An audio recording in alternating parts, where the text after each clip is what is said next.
ibadah kita masih jauh. Berapa sholat kita sehari semalam? Paling yang wajib-wajib aja. Ada tambahan pun mungkin sunnah-sunnah rawatib, mungkin sunnah tahajud, mungkin sunnah duha. Itu pun mungkin tidak istiqomah. Bandingkan dengan As-Sayyid Ali Zainal Abidin As-Sajjad, Sayyid Ali Zainal Abidin bin Sayyidina Husain bin Sayyidina Ali bin Abi Thalib karramallahu wajhah. Cucunya Rasulullah, cicitnya Rasulullah, Sayyidina Ali, namanya Sayyidina Ali.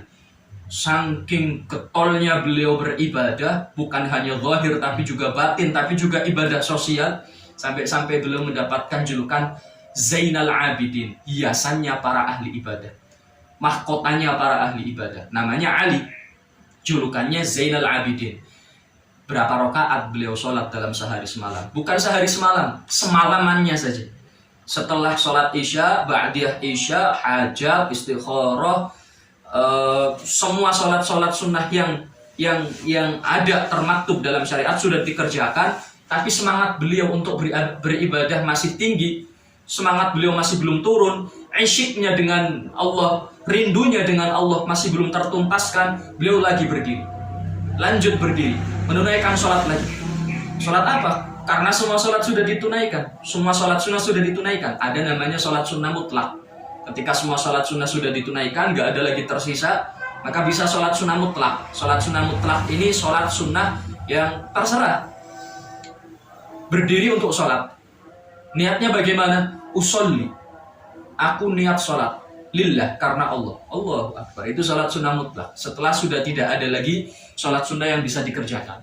Nah, ini Sayyidina Ali Zainal Abidin.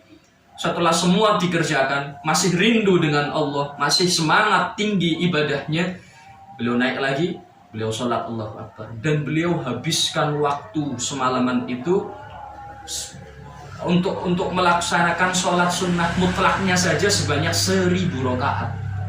1000 rakaat. Jauh. Ainahu wa aina nahnu. Beliau di posisi mana, kita di posisi mana. Amalan beliau kayak apa, ibadah kita kayak apa. Ibadah sosial kita kayak apa. Berapa banyak rupiah yang telah kita keluarkan di jalan Allah. Bandingkan dengan Sayyid Ali Zainal Abidin ini, cicitnya Rasulullah, setiap malam. Dan ini diketahui setelah beliau meninggal.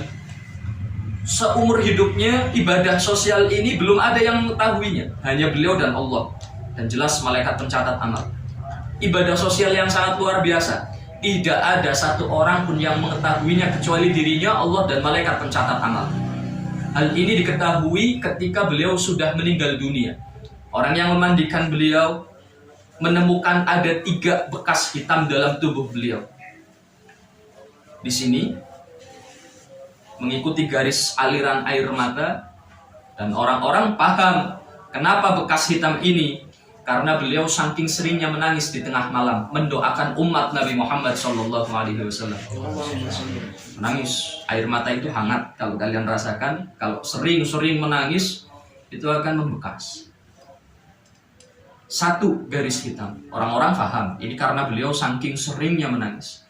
1 lagi garis hitam, bukan garis hitam, bekas hitam. Tidak di beliau, karena beliau saking seringnya sujud. Beliau itu ahli sujud, sampai membekas hitam di dahinya. Bayangkan 1000 rakaat setiap malam. Itu minimalnya. Kemudian ternyata ada bekas hitam lagi 1 di pundak beliau. Di pundak beliau ada garis hitam. Nah, yang ini orang nggak ada yang paham dari mana garis hitam ini. Di mana bekas hitam ini, dari mana? Maka saat itu pembantu beliau, pembantu Sayyid Ali Zainal Abidin itu mengatakan, bercerita, dulu majikan saya ini, Sayyid Ali Zainal Abidin ini, memiliki tanda hitam di pundaknya itu gara-gara setiap hari, dan ini beliau lakukan istiqomah, tidak pernah berhenti, dan gak ada yang tahu selain saya. Itu pun saya mengonanginya. Apa mengonangi itu? Memergokinya.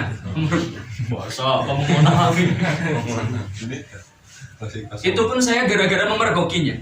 Jadi setelah beliau setiap malam sholat 1000 rakaat, Di akhir malam ketika manusia sedang terlelap pulas semuanya, gak tersisa yang hidup kecuali sudah pada tidur semua, beliau bangun. Beliau kumpulkan minyak samin, beliau kumpulkan gandum, beliau kumpulkan bahan-bahan makanan pokok berkarung-karung. Beliau angkat di pundaknya, beliau taruh di depan pintu-pintu rumah janda-janda, fakir-fakir, miskin-miskin. Malam ketika orang semua terlelap. Satu malam saat saya terbangun, tangi, saya mendapati majikan saya sedang melakukan itu, maka saya penasaran. Saya pantau terus dari jauh. Kemudian beliau keluar membawa karung itu di pundak beliau, saya ikuti. Dan ternyata beliau menaruhnya di depan pintu-pintu janda, pintu-pintu orang fakir, orang miskin. Dan ternyata saya ketahuan bahwa saya menguntit. Maka saya diancam. Awas ente ngomong sama orang-orang kalau saya yang melakukan ini. Jangan sampai ente ngomong kalau saya yang melakukan ini. Kecuali kalau saya sudah mati, ente mau ngomong sudah. Selama saya hidup, jangan sampai rahasia ini terbongkar. Nah ini berhubung beliau sudah wafat, ini lagi dimandikan, saya cerita makanya. Dan itu saat itu, orang-orang fakir-fakir miskin, para janda, sepeninggalnya Sayyid Ali Zainal Abidin, mereka kaget, kenapa pemerintah tidak mengirimi kami lagi sembako? Jadi selama ini mereka tahunya yang ngirimi sembako itu, yang ngirimi sodakoh, sir setiap malam itu adalah dari pemerintah, dari khalifah. Begitu Sayyid Ali Zainal Abidin wafat, kenapa sudah dihentikan pemberian-pemberian ini? Ternyata dari situlah diketahui bahwa pemberian itu bukan dari pemerintah, melainkan dari cicit Nabi Muhammad SAW, Sayyid Ali Zainal Abidin. Bertahun-tahun beliau lakukan ini tanpa satupun orang yang mengetahuinya. Ibadah sosial yang sangat luar biasa.